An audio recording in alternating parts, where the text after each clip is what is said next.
consulta respectiva, ¿ya? Permítanme, denme un segundo para poder colocar un audífono para que se pueda escuchar mejor mi música, ¿ya? Denme unos segundos, por favor.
Aló, Marlene.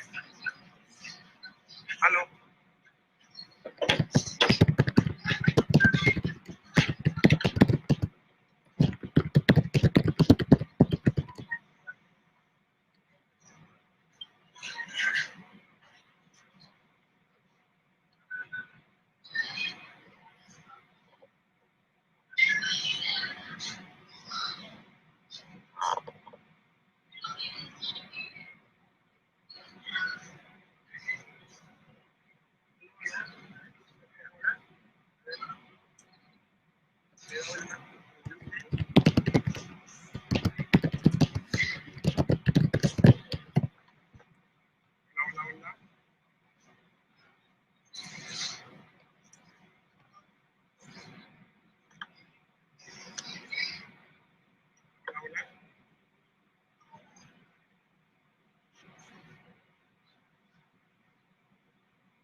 Aló, aquí, por favor.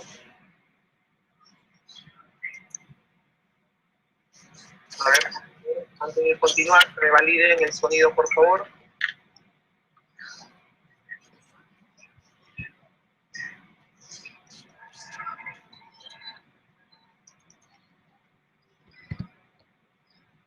Bueno, entonces continúo según lo que estaba explicando. Entonces, trabajásemos nosotros estas duraciones, como les estaba comentando, con el concepto del valor más probable o realista, en un enfoque que decía yo determinístico, donde se asigna solamente un valor a las relaciones, entonces lo que yo tendría simplemente que hacer, si son las relaciones estrictamente secuenciales en inicio y no hay aplicación de lo que se conoce como un adelanto o un retraso, lo que en inglés sería un leak o un lag, entonces tendría que simplemente sumar estas duraciones para poder determinar que este tren de actividades estaría programado que se desarrolle en 24 días, ¿no? Según los valores que tenemos. Sin embargo, el objetivo de nosotros es que se pueda desarrollar un enfoque diferente, ¿no? Un enfoque probabilístico. Y es en ese contexto justamente donde uno utiliza 3 escenarios, ¿no? Según lo que plantea la técnica de estimación basada en 3 valores, donde uno trabaja en función a un valor optimista, un valor más probable, también llamado realista, y un valor pesimista, ¿no? Aquí en esta tabla se puede observar que para cada una de las actividades se ha asignado justamente duraciones expresadas en días para cada uno de estos 3 escenarios. Claro, ustedes se preguntarán, ¿y ahora de dónde es que sacamos nosotros esos 3 valores? Generalmente lo que se recomienda es que esos 3 valores se puedan obtener a partir de data histórica. Es decir, si estas actividades se han desarrollado en el pasado y se cuenta con esos registros históricos, entonces podríamos tomar esa información y a partir de ahí establecer las duraciones en estos 3 escenarios. Caso contrario, si no se contase con esa data histórica, una alternativa es que pudiésemos recurrir a lo que se conoce como el juicio experto. Es decir, personas o una persona o un grupo de personas que tenga experiencia relevante en este tipo de actividades y que nos pueda dar con suficiente nivel de confianza cuáles serían las duraciones en estos 3 escenarios. La idea no es ahondar en este momento mucho en eso, dado que el objetivo es conocer un poco el procedimiento matemático a partir del cual, digamos, uno toma estos valores y desarrolla justamente el análisis, ¿no? Entonces, el primer paso aquí es poder determinar lo que se conoce en estadística como un valor esperado. Y el valor esperado es lo que se conoce también como la media o el promedio. Entonces, a partir de estas 3 duraciones, para la técnica de estimación basada en 3 valores, el valor esperado se determina de la siguiente forma. Lo que se tiene que hacer es el valor optimista, sumarle 4 veces el valor más probable o realista, luego sumarle el valor pesimista, y todo esto dividirlo entre 6. Ese es el procedimiento para calcular el valor esperado cuando uno trabaja con una estimación basada en 3 valores y específicamente con una técnica que se conoce como PERT, ¿no? Porque también existe la estimación por 3 valores basada en una distribución triangular, pero en realidad lo más recomendable, según lo que plantean los estándares, es trabajar con una técnica de 3 valores PERT. Entonces, este promedio que ustedes ven aquí es un promedio ponderado para calcular el valor esperado. Y se reconoce que es un promedio ponderado porque la suma de coeficientes en el numerador es exactamente igual al denominador. Entonces yo le doy Enter y puedo obtener justamente el valor esperado. Lo he configurado para que sea solamente con un decimal, y pues lo recomendable es no llenarse de decimales. Y como yo quiero utilizar esta misma ecuación para el resto de valores de las actividades, entonces tendría el valor esperado para cada una de ellas. Entonces con esto, fíjense algo, yo tendría la duración esperada para cada una de las 3 actividades. Ahora, si yo quiero la duración esperada de este tren de trabajo, entonces lo que tendría que hacer es solamente sumar los valores esperados. Y con eso, yo tendría, como pueden observar, la duración esperada o un decimal de este tren de trabajo. Entonces, este tren de trabajo de 3 actividades tendría una duración de 25.7 días, ¿no? Estadísticamente hablando, esta sería la duración esperada. ¿Ya? Pero como yo necesito hacer un análisis de tipo probabilístico, entonces necesito un parámetro que en estadística se conoce como la desviación estándar. Es decir, necesito este parámetro justamente para poder hacer un análisis de tipo probabilístico. Entonces, Entonces, ¿cómo se calcula a partir de estos tres valores y utilizando el mismo enfoque de estimación basada en la técnica PER? ¿Cómo se calcula la desviación estándar? Entonces, el procedimiento es el siguiente. Lo que tenemos que hacer es el valor pesimista, restarle el valor optimista y esto dividirlo entre 6. Claro, se entenderá que estas son ecuaciones que ya se conocen del tipo de técnica que se está utilizando, ¿verdad? Entonces, con esto tenemos nosotros una desviación estándar para el caso de la primera actividad de 1.2 días y lo redondeamos a un solo decimal.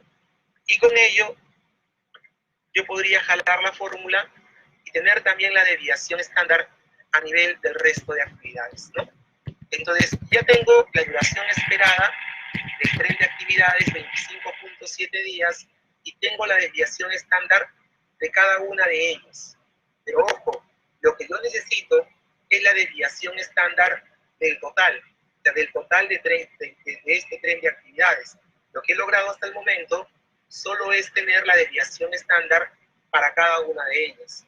Ahora, claro, es tentador pensar que así como yo utilicé la sumatoria de las duraciones esperadas de cada actividad para obtener la duración esperada a nivel del tren, del total, es tentador pensar que aquí también podría sumar para obtener la desviación estándar total.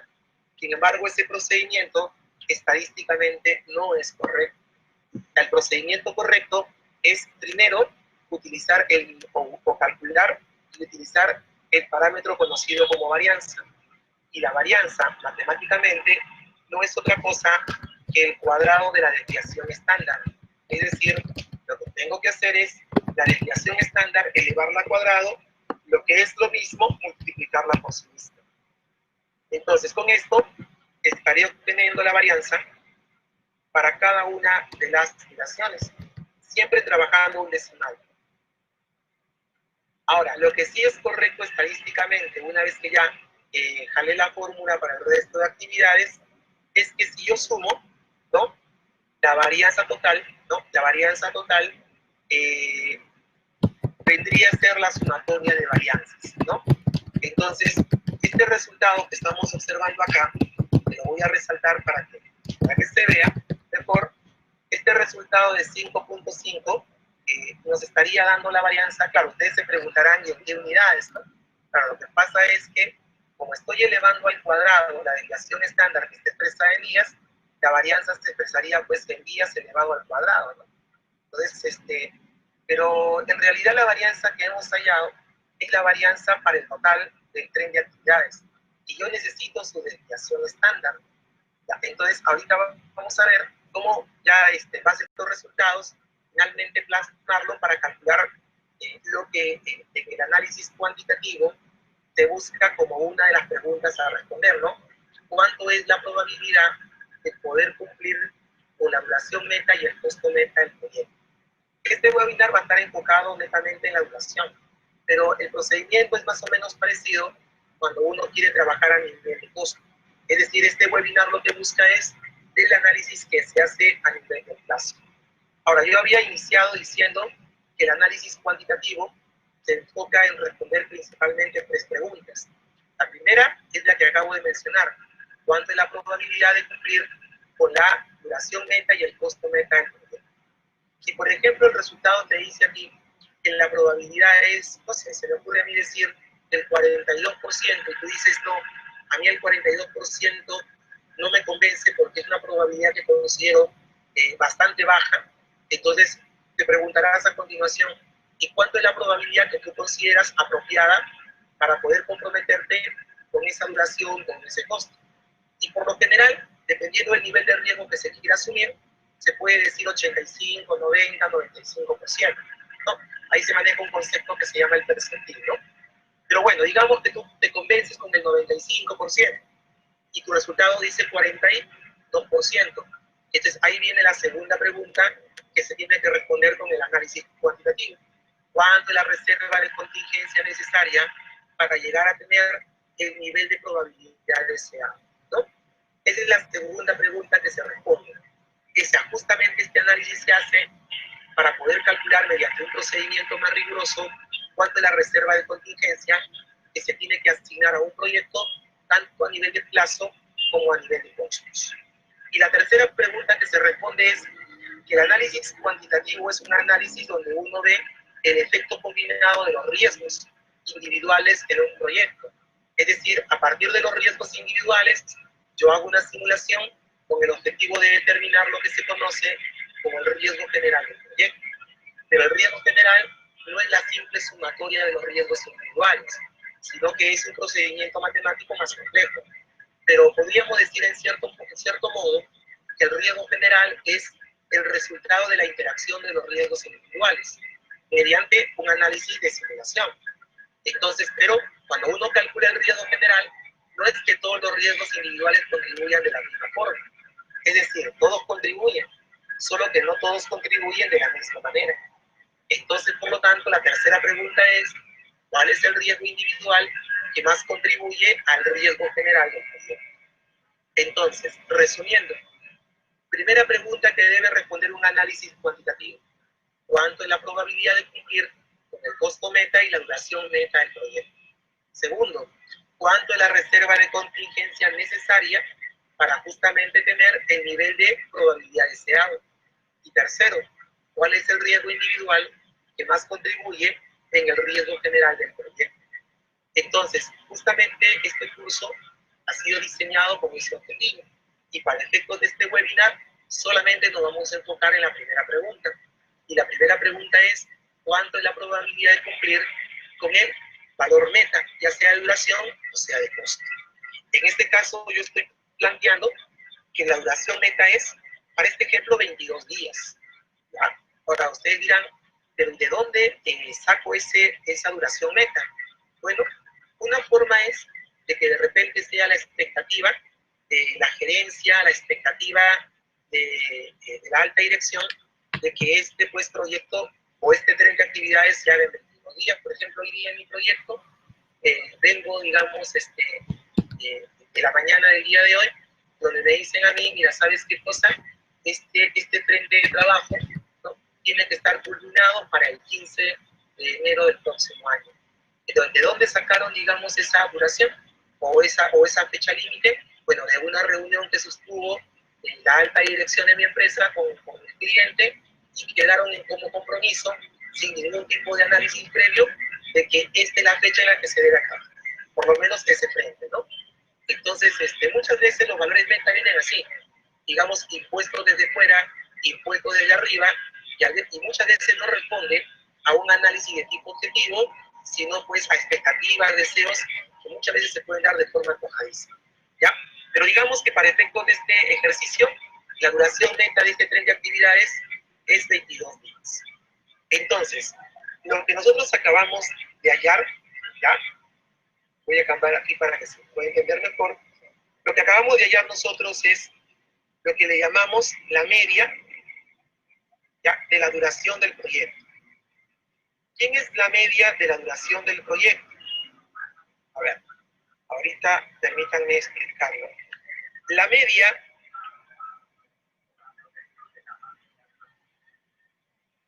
media de la duración del proyecto viene a ser precisamente el valor esperado, ¿ya?, que se ha obtenido acá como 25.7 días. O sea, este valor viene a ser nuestra media, ¿ya? Permítanme por ahora solamente indicarlo así. Lo que ocurre es que para poder sustentarlo con mayor rigurosidad, necesito hacer referencia a un teorema de la estadística que se llama el teorema del límite central. Entonces, no he querido ahondar nuevamente para efectos de este webinar, que es, digamos, de corta duración. No he querido ahondar en la justificación de por qué el valor esperado que hemos obtenido para este tren de actividades que se obtiene a partir de la sumatoria de los valores esperados de cada actividad, por qué es la media de la duración, porque eso responde, como le digo, a un sustento que se basa en un teorema de la estadística que se conoce como teorema del límite central. O sea, por ahora, como decimos algunas veces los docentes, que sea por ahora una actuación, ¿correcto? Ahora, y ya también tengo la desviación estándar, ¿no?, que tengo que calcularla como que, fíjense, hemos dicho que la varianza es el cuadrado de la desviación estándar, pero al mismo tiempo hemos calculado la varianza total, Por lo tanto, por sentido común, si ya tengo la varianza total, ¿cómo haría para calcular la desviación estándar? Sacándole la raíz cuadrada a este resultado. Y entonces, al sacarle la raíz cuadrada, justamente obtengo la desviación estándar total. Miren, aunque no es exactamente un consenso lo que voy a decir, pero en mi experiencia, cuando la desviación estándar resulta ser menor al 10% de la media, entonces uno puede confiar en el valor de la media, ¿ya? Bueno, esa es una regla empírica que algún profesor de estadística alguna vez en la maestría me comentó. O sea, no es como digo un consenso.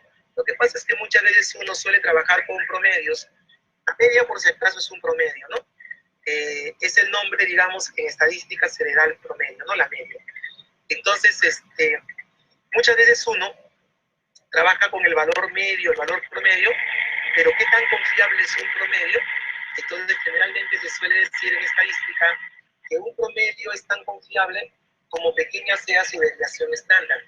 Cuando la desviación estándar es más pequeña, significa que la dispersión de valores que ha generado el promedio es menor. Por lo tanto, entonces el promedio se hace más confiable.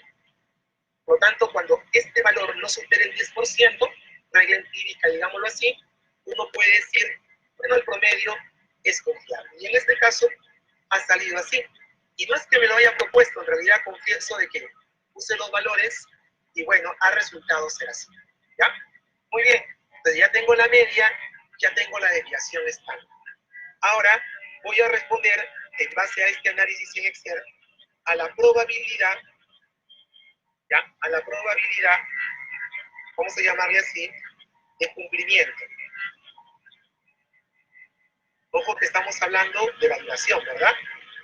Repito que este mismo análisis uno lo puede hacer a nivel de costo.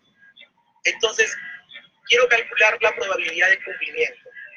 ¿Qué significa para este ejercicio la probabilidad de cumplimiento? La probabilidad de cumplimiento significa que la duración de este tren de actividades no exceda la duración neta de 22 días, ¿verdad? Nuevamente repito, ¿y cómo salieron esos 22 días? Ya dijimos, puede ser un capricho de la alta dirección, no una expectativa, etcétera, del cliente, etcétera, ¿no? Quiero calcular la probabilidad de cumplimiento. ¿Y qué significa la probabilidad de cumplimiento? Significa que el valor de la duración no exceda los 22 días. Por si acaso, cumplimiento no significa que exactamente acabe en 22 días. Recuerde que estamos trabajando con duración. Estamos trabajando con variable continua. No estamos trabajando con variable t. Entonces, cuando uno habla de la probabilidad de cumplimiento, no es, digamos, que el resultado sea exactamente 22, sino es que el resultado de la duración no exceda los 22 días. Puede ser 22, puede ser 22, 21, 21.5, 20.5, 20.4, es variable continua. O sea, la idea es que el cumplimiento es que no se excedan los 22 días. Por lo tanto, me ubico en la celda donde quiero el resultado y simplemente hago lo siguiente. Voy a fórmulas, voy donde dice más funciones, busco en el grupo de estadísticas y aquí, por ejemplo, puedo encontrar en orden alfabético la distribución normal. Ahora, ¿por qué se usa la normal? Nuevamente, eso se basa en un teorema, que ya lo mencioné, teorema de límite central. Estoy obviando el sustento, lo estoy aplicando directamente para efecto de no demorar mucho en el desarrollo del caso. Entonces, debo indicar, por ejemplo, cuál es el valor X. Entonces, el valor X viene a ser el valor cuya probabilidad no deseo, cuya probabilidad de no exceder deseo calcular, es decir, mi valor meta. Por lo tanto, X es 22. La media ya la tenemos calculada en 25.7. La desviación estándar la hemos calculado en 2.3 días. Y finalmente, en la opción donde dice acumulado, se puede ver a la derecha, dice que es un valor lógico, ¿verdad? Y ese valor lógico significa que bien puede ser 0 o bien puede ser 1. En términos de matemática, acumulado significa integrar o no integrar, ¿ya? Integrar significa, pues, calcular un área. Y justamente para calcular probabilidades se calcula a través del uso de áreas. En este caso, como yo quiero calcular probabilidad, le pongo el valor de 1 para que integre y por lo tanto le doy a aceptar. Y con eso lo expreso en formato de porcentaje y me está saliendo la probabilidad de cumplimiento. Fíjense, si lo pongo esto con un decimal, me está dando un resultado de casi 6% de probabilidad de cumplimiento. O sea, en otras palabras, lo que me está diciendo este resultado es que prácticamente no existe chance de que yo lo pueda cumplir en 22 días, ¿no? Entonces, a partir de ahí, ¿qué se hace? Ya como les expliqué, te preguntas, ¿cuánto es la probabilidad de cumplimiento que deseas tener? ¿Cierto? De repente me dices, por el nivel de riesgo que quieres asumir, 95%, y luego a partir de ahí se calcula la reserva de contingencia que es necesario agregar para este tren de actividades. Es lo que se suele llamar el colchoncito, ¿no? El famoso colchón que le tenemos que agregar para justamente proteger a este tren de actividades de manera que se pueda cumplir la duración comprometida. Pero como dije, para efectos de este webinar, nos vamos a concentrar únicamente en esta primera pregunta y ha resultado un valor bastante bajo. Ahora, pero claro, tú dirás, este es un caso bien simple, solamente con un tren de actividades, digamos, pequeño. Ahora, hay casos más complejos, ¿no? Donde puedo tener trabajo en paralelo, ¿verdad? Puedo tener relaciones mucho más complejas. ¿Listo? Ya. Ahora, si yo le quiero dar más rigurosidad, ¿no? Más rigurosidad a este tipo de análisis, entonces lo que yo puedo hacer ahora es someterlo a una simulación, ¿verdad? Hasta aquí yo he utilizado puro Excel, he utilizado la técnica de estimación basada en 3 valores, pero para nada hemos aplicado la simulación Monte Carlo, ¿cierto? Entonces, para poder aplicarle a este análisis también lo que es Monte Carlo, ¿ya? Miren, yo cuando empecé a trabajar con estas técnicas, cuando estaba todavía en la universidad estudiando el pregrado, yo lo hacía a puro Excel, porque nos enseñaron así, pero hacerlo a puro Excel es sumamente tedioso, porque hay que formular mucho y las fórmulas no son, las transformaciones que se tienen que utilizar no son tan simples de poder formular, pero claro, en esa época uno más vigoroso, con más energía para este tipo de trabajo, que lo hacía, ¿no? Pero claro, bastaba que fallaras en una parte del procedimiento y ya pues todo se echaba a perder. Hoy en día existen software que nos ayudan muchísimo a poder simplificar todo este tipo de trabajo. Repito, lo podemos hacer a puro Excel, pero es demasiado extenso. Entonces, y si te equivocas, olvídate, o sea, se echa a perder todo el modelo. Entonces, hoy en día hay software de especialidad que se pueden utilizar justamente para simplificar este análisis. Yo particularmente uso el RIX, el @RIX, Palisade Corporation, pero hay otros software como Crystal Ball de Oracle, ¿no? Y hay otros más, un poquito menos conocidos, que se pueden usar. No hay que confundir la técnica matemática que es simulación Monte Carlo con el software que puedes utilizar para poder correr Monte Carlo, ¿no? Una cosa es el software, otra cosa es la técnica matemática. En este caso yo ya tengo acá instalado el RIX como parte del módulo Excel. ¿Ya? Y aquí, por ejemplo, tenemos todas las herramientas que se pueden utilizar para hacer este tipo de análisis, ¿no? Entonces yo voy a hacer la simulación Monte Carlo para este mismo caso, utilizando, bueno, unas funciones para el efecto de este webinar bastante básicas, pero que nos van a llevar a otro nivel de rigurosidad en este análisis, ¿no? Entonces para ello voy a insertar aquí ya una columna donde voy a calcular primero los resultados que tendríamos a nivel de RIX, ¿ya? Entonces, en esta columna yo voy a sacar los resultados de RIX. ¿Listo? Entonces, fíjense, si ustedes recuerdan, yo aquí para calcular este valor esperado tuve que formular, ¿no? Si recordamos, acá hay una ecuación que tuve que manualmente desarrollar. Cuando yo trabajo con el RIX, lo que simplemente le tengo que decir al RIX es la función que voy a utilizar, ¿no? Voy a buscar la función, como dije, variable continua, voy a buscar la función per, ¿se acuerdan que esa fue la función que comenté? De aquí, RixPer, y entonces lo que me va a pedir, fíjense aquí, es que ingrese cuál es el valor mínimo, ¿no? El valor mínimo, si se dan cuenta, sería este valor optimista. Luego me pide que ingrese el valor más probable, que sería este valor realista. Y luego me pide que ingrese el valor máximo, que sería este valor pesimista. Entonces, si lo queremos ver gráficamente, lo que hemos hecho es asumir esta distribución de probabilidad, ¿ya?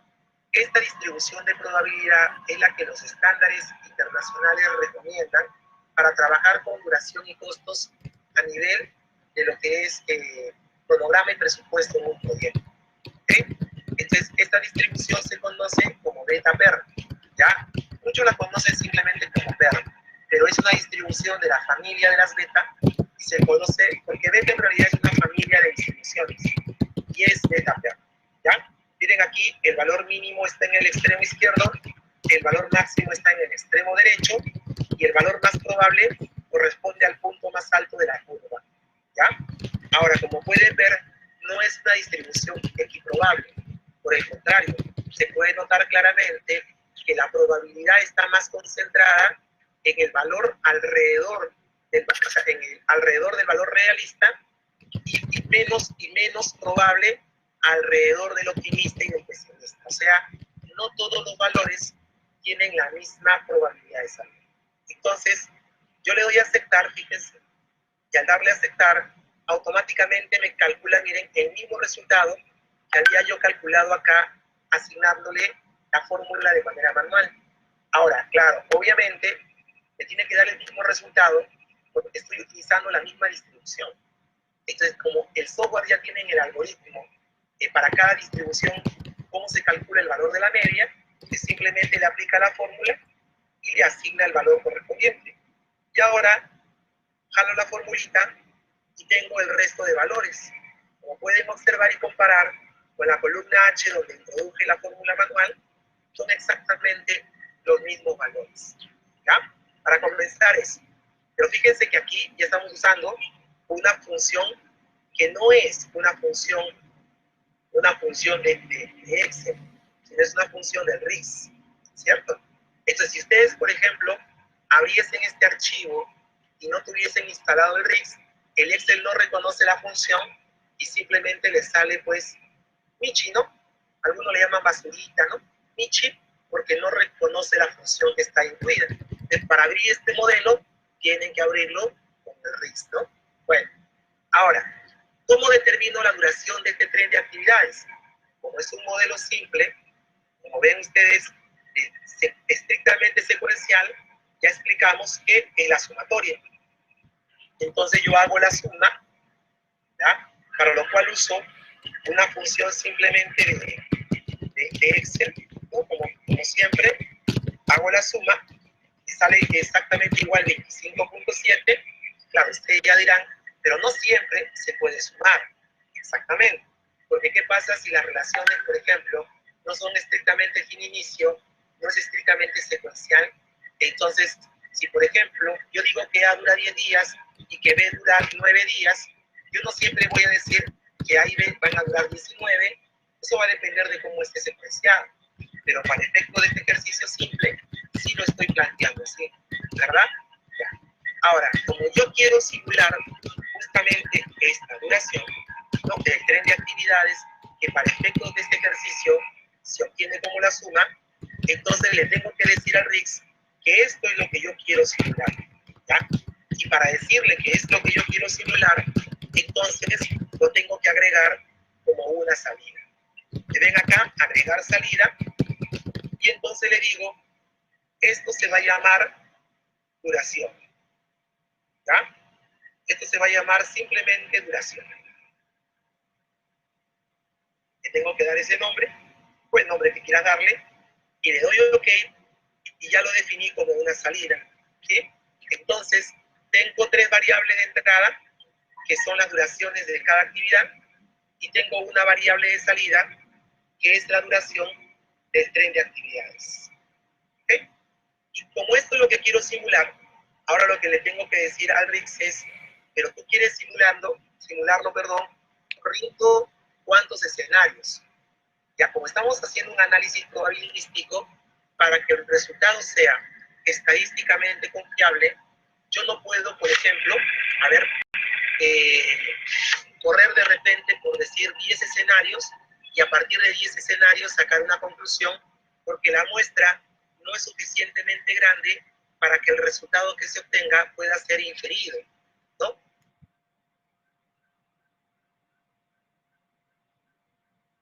Llama aleatorio, ¿ya? Del mismo Riggs. Y miren, les voy a explicar en qué consiste una simulación en términos sencillos. Mira, una simulación consiste en generar números aleatorios, ¿ven? Cada vez que yo hago clic, se generan números aleatorios, ¿ya? Que respetan, ¿qué? Que respetan la distribución de probabilidad asignada. ¿Qué significa eso? Que de acuerdo a la distribución de probabilidad, los números son aleatorios, pero no son arbitrarios. Es decir, que se respeta que es más probable que salgan los valores cercanos al valor realista y menos probable, aunque no imposible, que se obtengan valores a nivel de optimista y pesimista, ¿no? Entonces, fíjense, yo voy corriendo mi simulación así, miren. Voy haciendo iteraciones, cada clic que hago es una iteración, y ven cómo se van generando resultados distintos a nivel de la duración total, ¿no? Que es la celda D8 para mi modelo. Entonces, veamos. A ver, si yo corro aquí una iteración despacito, ¿ah? Resultado 24.8, ¿verdad? Excede los 22 días. Resultado 29.6. Excede los 22 días. Resultado 24.3. Excede los 22 días. Y así, ¿no?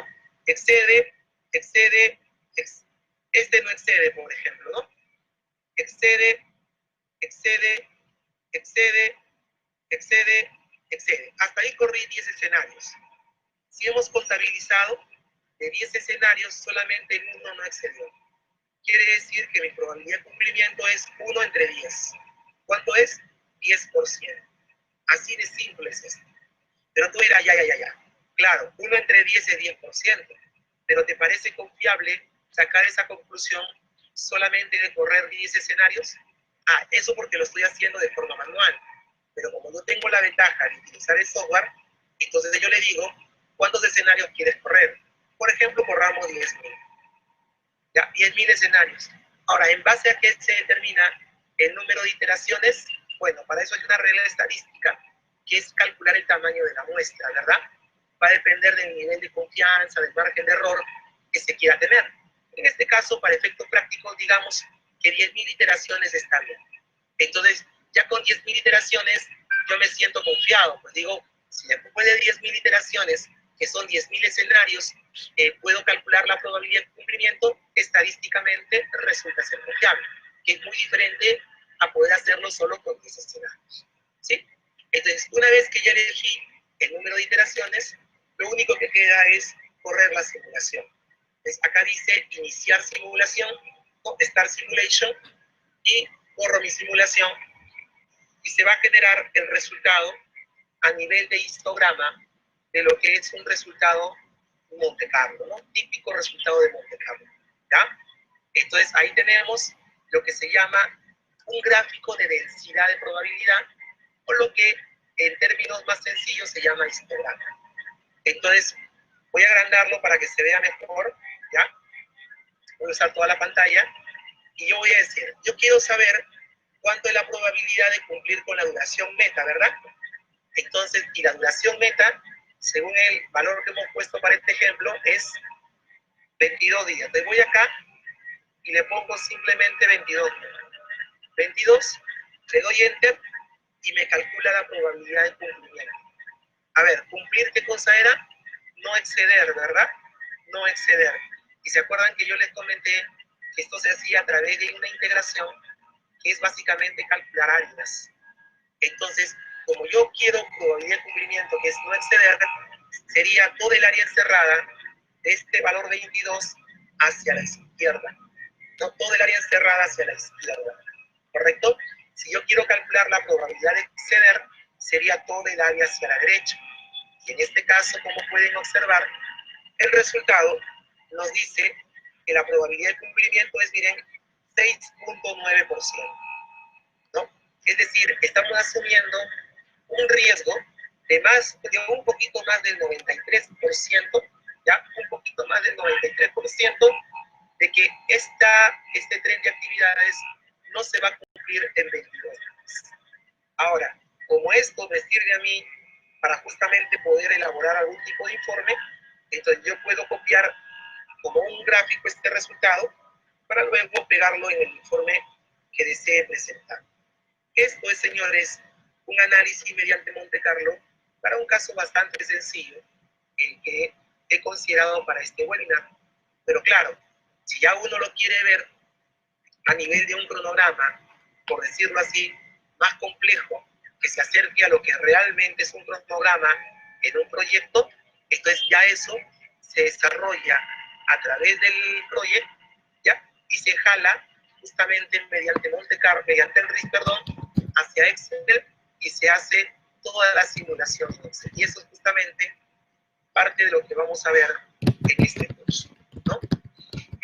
Muy bien, no sé si hasta aquí los participantes tienen algún tipo de consulta, de pregunta que quieran hacer, por favor.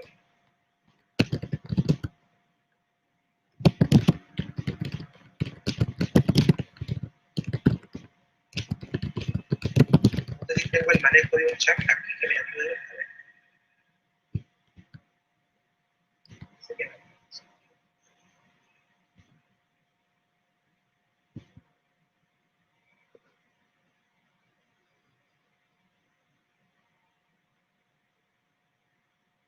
A ver si alguien desea hacer algún tipo de consulta.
Bueno, ok.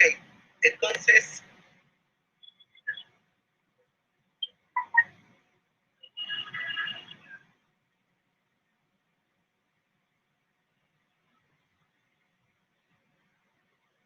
me piden que ponga en 25.7 días para mirar la probabilidad. Si yo, por ejemplo, ya tengo el resultado de la simulación, ¿ya? Entonces yo puedo volver a mostrar acá el resultado, ¿sí? Y entonces me piden a mí que haga el análisis para 25.7 días. Entonces me sale la probabilidad de cumplimiento 52.6% aproximadamente, ¿no? Claro, yo entiendo que la pregunta un poco va por el hecho de haber usado la media, ¿no? En el desarrollo con Excel, y normalmente la media tiene una probabilidad de cumplimiento en una distribución normal del 50%, ¿no? Y fíjense cómo es lo interesante de la pregunta, porque de alguna manera la simulación aproximadamente valida ese resultado, ¿no? Eso es lo potente del teorema y límite central, ¿no? Lo he mencionado, pero no lo he explicado, ¿no? Claro, esa es la pregunta que me acaban de hacer. Y seguramente quien la hizo fue un poco queriendo validar de que por qué se hizo una aproximación a la media, ¿no? Es una buena forma de demostrar la validez del teorema de límite central, ¿no? Bien, no sé si hubiese alguna otra consulta que deseen hacer, por favor.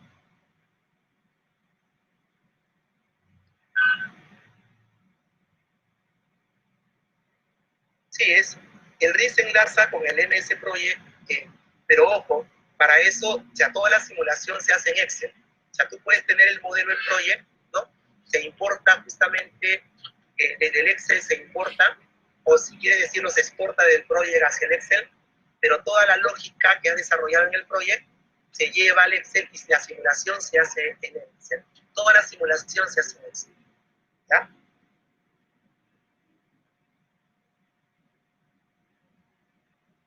Me preguntan, dice, si hay alguna forma de que se pueda poner en los montos iniciales. Bueno, se referirá a los valores iniciales como resetear por defecto. No entiendo bien la pregunta de Jimmy.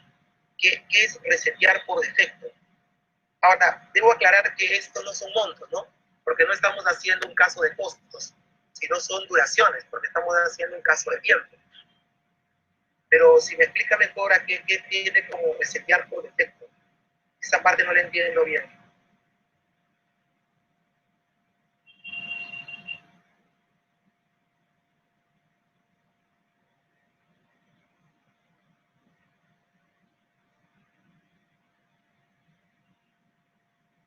Ahora, solamente para terminar, comentarles pues que la simulación Monte Carlo es un enfoque cuantitativo bastante riguroso, ¿no? O sea, es una técnica matemática que cuando uno le ingresa, los valores de entrada son, digamos, bastante confiables. Obviamente, como todo, el resultado de salida también lo es bastante confiable, ¿no? O sea, es una técnica mucho más rigurosa que el primer análisis que hice solamente utilizando puro Excel.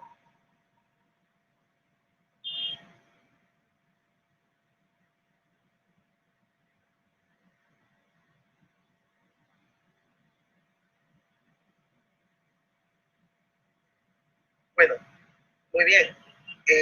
Solamente me queda, muchachos, agradecerles, bueno, su participación y aprovechar los últimos minutos para invitarlos al curso, ¿no? El curso, como ustedes pueden ver en esta presentación que les estoy pasando, es justamente enfocado en el análisis de riesgos usando el @RIX. Pero recuerden que el @RIX es el software que se va a utilizar, pero la técnica en la cual nos vamos a basar es la técnica Monte Carlo, ¿no? Y nos vamos a enfocar en todo lo que es básicamente temas de tiempo y temas de costo, ¿no? Ahí en la presentación está un poquito todo lo que yo he logrado, digamos, desarrollar, ¿no? Como acreditaciones también a nivel, digamos, de las especialidades de proyectos. Tengo las principales acreditaciones de PMI y hay una que justamente en particular para este tipo de análisis tuve que obtener, ¿no? Que es la certificación PMI-RMP, que me certifica como un profesional especializado en el campo de la gestión de riesgos, ¿no? RMP es Risk Management Professional. También he escrito un par de libros, justamente uno es sobre planificación y control de proyectos y el otro es sobre gestión de riesgos, ¿no? Gestión avanzada de riesgos, donde le dedico justamente más de 100 páginas al análisis Monte Carlo.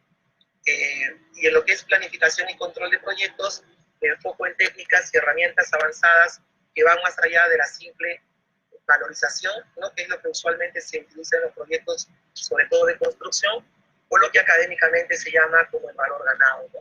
Que son, digamos, un poco los temas que me han interesado investigar en estos últimos años. Ahora, me dicen de que hay un descuento muy especial del 50% si es que ustedes deciden inscribirse al curso habiendo participado en este webinar. Ahí en la parte baja pueden ustedes observar cuál es el link al cual, digamos, deben referirse o deben seguir para poder inscribirse en el curso. ¿Okay? Entonces es una muy buena oportunidad, dado que le están haciendo un descuento súper especial del 50%. Y también se les otorga, ¿no? Para aquellos que tienen certificación, PMI, certificaciones del PMI, 14 unidades de desarrollo profesional, ¿no? Famosos 14 PDUs en la categoría técnica, ¿no? Según lo que puedo ver acá en este plan.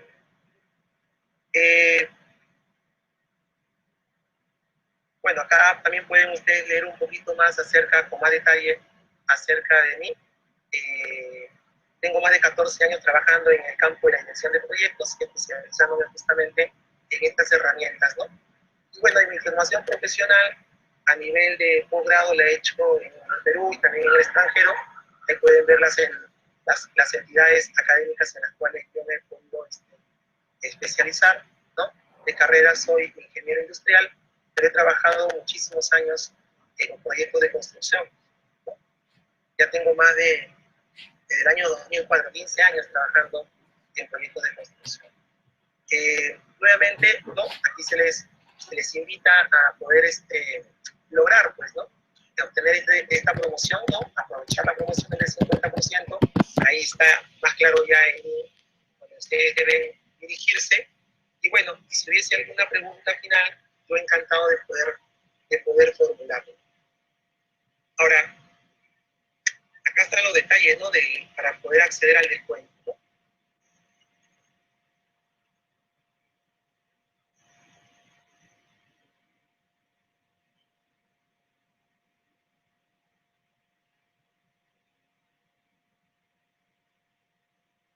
Tienen que hacer su reserva dejando, como dice aquí, su nombre, su apellido, también el número de su celular, su correo, en el link justamente que se ha mostrado en esta lámina, ¿no? Ahora, para aquellos que deseen obtener también diploma de este webinar, ahí pueden ustedes observar cuáles son las tasas o los importes, si lo quieren solamente en digital o también si lo quieren en formato físico. Y algo interesante, ¿no? Que si ustedes deciden obtener estos diplomas, esto ya incluye, dice que como pago, digamos, como parte del curso, si así lo desean, ¿no? Ahí tienen ustedes otro beneficio adicional al cual pueden acceder, ¿ya? Bueno, de mi parte, si tuviesen alguna consulta, yo encantado, por favor, de poder resolverla.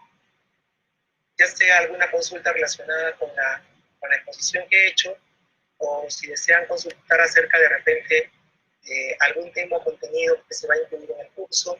Como yo le decía, el curso está orientado al análisis cuantitativo de riesgos, para lo cual vamos a utilizar Excel en principio, y luego vamos a utilizar también el software de la RobaRix, para lo cual vamos a acceder a una licencia temporal que nos proporciona el proveedor, que es Palisade Corporation, ¿no? Y vamos a poder, digamos, tener acceso al software en una versión trial o una versión de prueba.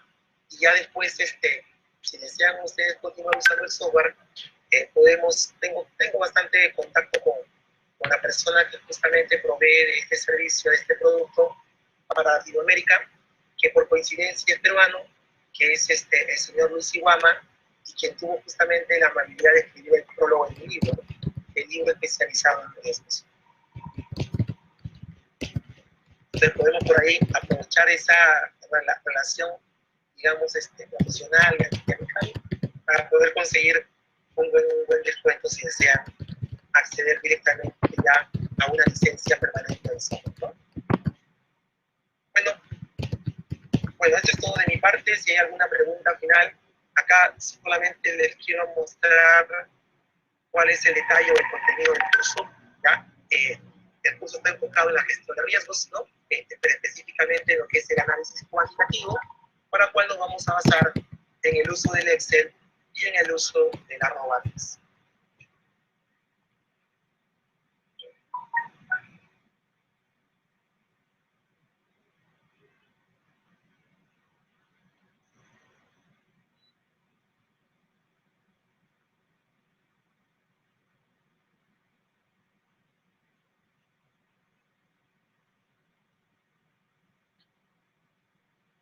Muy bien, bueno, si hubiese alguna pregunta final, si no, esto sería todo de mi parte, y nuevamente invitarlos y estar, digamos, atentos a si ustedes, digamos, desean participar en el curso y poder cumplir con las expectativas que tengan al respecto.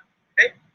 Bueno, me voy despidiendo, muy buenas noches con todos, gracias por participar y los espero, digamos, en una próxima oportunidad.